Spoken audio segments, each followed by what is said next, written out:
I had spent 20 years of my life looking straight into the eyes of liars. I know how they breathe when they're hiding the truth. I know how they smile when their mind is calculating. I know how they choose each word the way a person chooses a weapon.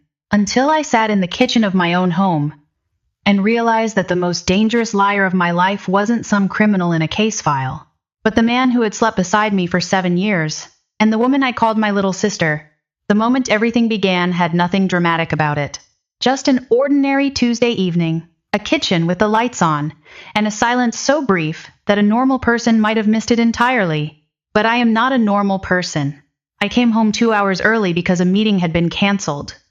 I opened the door without knocking because this was my home, and I saw Marcus, my husband, standing across from Vanessa, my sister, in the warm yellow light of the kitchen, the two of them being extremely close with each other, until they saw me. Marcus smiled a perfect smile, natural, without a single crack, and said, "You're home early." 3 words, ordinary to the point of perfection, and somewhere in my mind, something activated quietly like the sound of a gun's hammer being pulled back in the dark. My name is Claire Navarro. I'm 41 years old, and for the last 2 decades I've worked as a senior investigator for the U.S. Department of Homeland Security, based out of Austin, Texas. People who know me professionally would describe me as composed. People who know me personally would probably say the same thing, and mean it as both a compliment and a quiet kind of lament. Composure, I've learned, is something other people lean on until it breaks you. I want to tell you this story not because it ended well, though it did, eventually, but because of what it taught me about the difference between strength and invisibility, and about what happens when a person who has spent her whole life absorbing everyone else's damage finally decides to put it down. Growing up in San Antonio, my younger sister Vanessa and I couldn't have been more different, and I say that without bitterness now, though for a long time I wasn't sure I could. I was 3 years older. I was the planner, the rule follower, the one who stayed late to study and arrived early to everything. Vanessa was magnetic. She could walk into any room and leave it warmer than she found it. Teachers loved her. Boys loved her. Neighbors brought her extra food at block parties as though they could sense she needed feeding in ways they couldn't articulate. I didn't resent that. What I resented, though, I wouldn't have called it that for years, was the invisible arithmetic it created. When I graduated at the top of my class, the conversation at dinner lasted maybe 20 minutes before Vanessa redirected everyone with a story about her drama club performance. When I got my first federal posting, my mother's first question was whether Vanessa could visit me in D.C. I smiled and said, of course. I always said, of course. That was my role. Sarah can handle it. Claire can handle it. Claire is strong. What people forget about strong people is that they have the same nerve endings as everyone else. I met Marcus during a charity event 7 years ago. He was an architect, brilliant and unhurried, the kind of man who listened to the entire sentence before responding. We married 2 years later in a small ceremony outside Fredericksburg Hill Country, wildflowers, 40 guests, no drama. For 5 years, our life was genuinely good. Not perfect. Good. We disagreed about money sometimes, and about whose turn it was to call the plumber always, but underneath the ordinary friction there was trust. I believed in that trust, the way you believe in a load-bearing wall. You don't think about it. You just build your life around it. Vanessa moved to Austin 3 years before the anniversary. Another relationship had ended, another apartment lease had fallen through, another city had stopped working out. I helped her find a place in South Congress. I helped her update her resume. I connected her with a friend who needed a project coordinator at her design firm. The pattern was familiar. It had been repeating itself since we were teenagers, and I had always told myself it didn't cost me anything. But somewhere along the way, cost and habit had started to look the same. At first, Vanessa visited us occasionally, then weekly, then sometimes twice a week. Marcus and she got along. Naturally, he had a dry sense of humor, she found funny, and she had an energy he seemed to enjoy. I told myself it was healthy. I told myself family was supposed to feel like this. Small things started snagging on my attention like splinters. Marcus knowing details about Vanessa's week that I hadn't mentioned to him. Vanessa referencing a joke from a conversation I hadn't been part of. Nothing that would hold up in any courtroom. Nothing I could point to. Just a slow accumulation of small wrongness, the kind that lives in the body before it ever reaches the mind. The kitchen evening changed that. For several days after it, I did what I had trained myself to do since childhood. I rationalized. I was tired. I was reading into things. A couple having a private laugh isn't evidence of anything. but I kept returning to one detail. When Marcus said you're home early, he wasn't surprised. He was managing. There is a difference, and after 2 decades of interviewing people professionally, I know it intimately. Surprise is involuntary. Management is a choice. 3 weeks later, I hired an investigator. His name was Ray Castillo, former Austin PD, mid-50s, the kind of man who spoke in facts and never once editorialized. I want to tell you, this felt like a dramatic decision. It didn't. It felt like pulling a fire alarm that I had been standing next to for months, too polite to touch. The first report arrived on a Friday afternoon. I sat in my home office with the door closed. Liberty, our golden retriever, asleep under the desk, and I read it slowly. Coffee shops, a lunch, shopping at the Barton Creek Mall. Nothing immediately incriminating. I exhaled. I almost laughed at myself. Then I turned to the section Ray had flagged in yellow. Meetings that occurred specifically when I was traveling for work. Dinners with no mention to me. A hotel on South Lamar. The kind of mid-range place you choose specifically because nobody you know would recognize you there. Marcus's car. Vanessa's car. Both arriving in the same evening window. Neither leaving until well after midnight. I closed the file. I sat absolutely still for what felt like a very long time. Outside the window, a mockingbird was going through its entire repertoire, cycling through a dozen different birds' calls. None of them its own. I thought that was almost too on the nose. I didn't cry. I want to be honest about that, not because tears would have been wrong, but because what I actually felt was older than sadness. It was the feeling of a door closing on a version of your life that you'd been trying to keep open with your hands. The second report removed whatever remained of my doubt. Photographs. Clear, time-stamped, unmistakable. Marcus and Vanessa, outside a restaurant on Rainy Street. Marcus holding her hand near the lake on Town Lake Trail. The two of them entering a hotel room. I looked at those images long enough that the faces lost their familiarity and became shapes. Then I put the folder in my desk, locked the drawer, and drove home. Marcus was making dinner. The apartment smelled like garlic and something roasting. He kissed my forehead when I walked in, and I let him. And I thought, I don't know this person anymore. Not because he had changed, because I was finally seeing him clearly. I want to stop here for a moment, because if you have ever stood in a room with someone you loved and felt the ground shift beneath your understanding of who they were, you know that the grief of that moment has nothing to do with anger. Anger comes later, if it comes at all. First, there is just this enormous quiet rearrangement. Everything you thought you knew about your own judgment, your own instincts, your own capacity to read the people closest to you. All of it suddenly feels like furniture in a room someone else decorated. I cried that night on the back patio, alone, after Marcus fell asleep. Not loudly, just steadily, the way rain sometimes falls before you realize a storm has arrived. Liberty put his head on my knee, and I was grateful he couldn't ask questions. Then Ray called. He said, "There's something else." I told him to continue. "Based on what I'm seeing, your sister is planning to make a public announcement at your anniversary event." I went very still. He continued, "She wants an audience. She wants everyone there when she tells you. The anniversary celebration. 260 guests.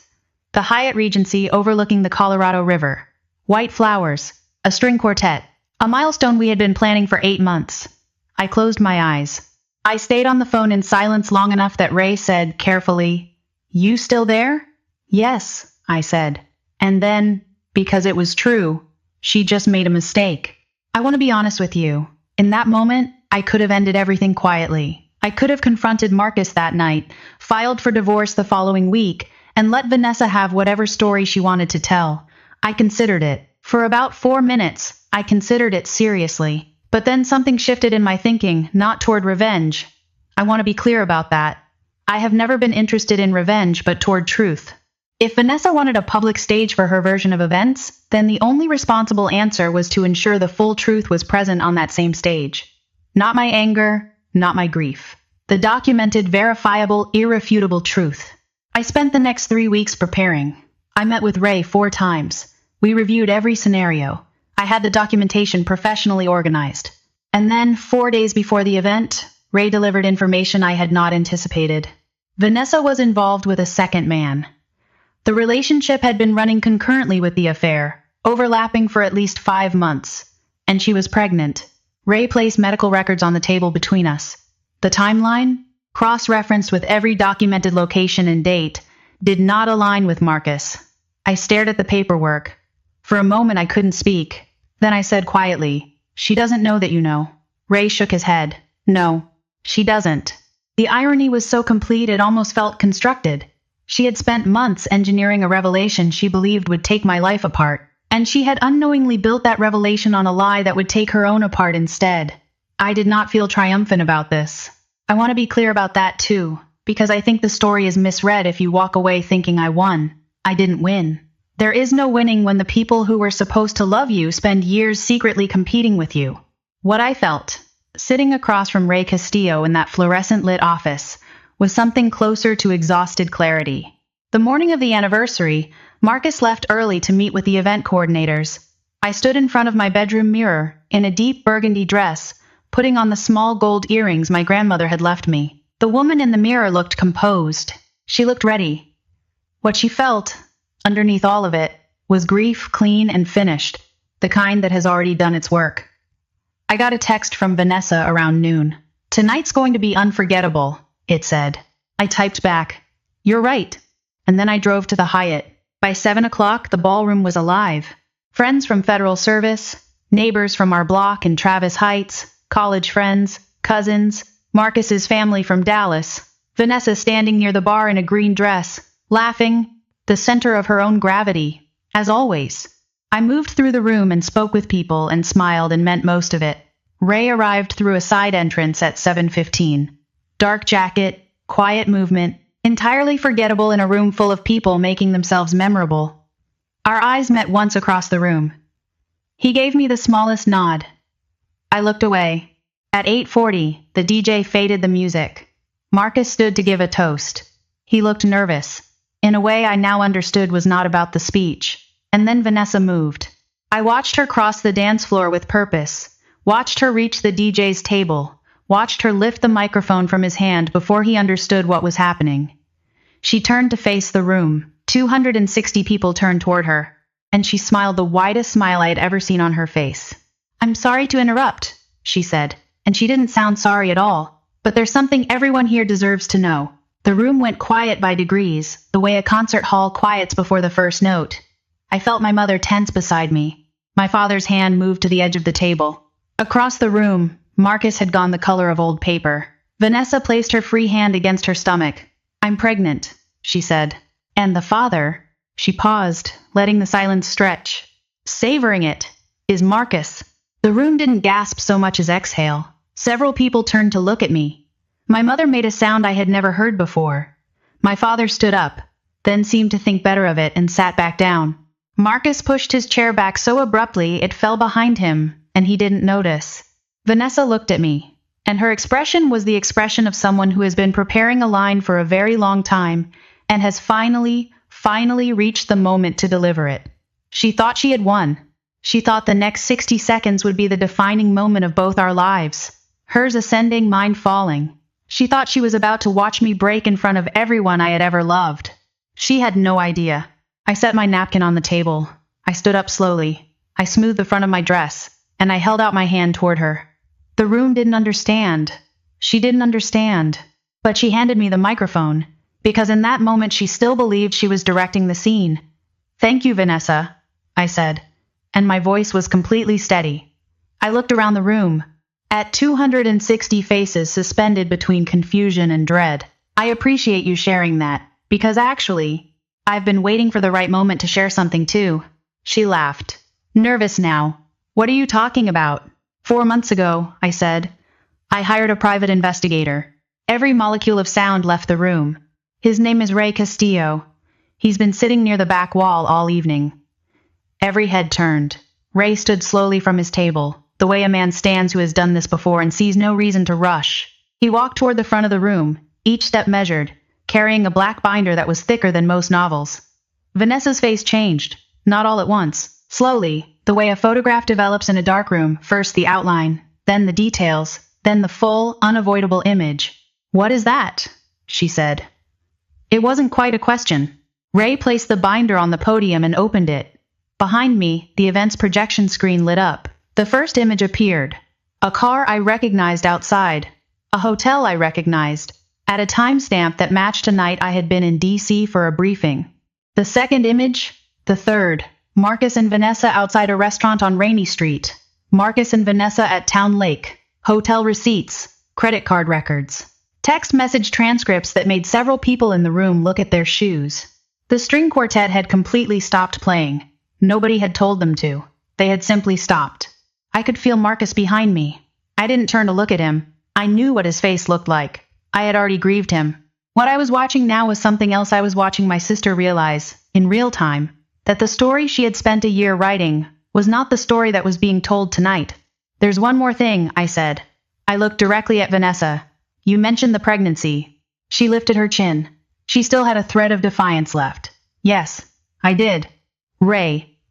He opened the second section of the binder. Medical records. Timeline analysis.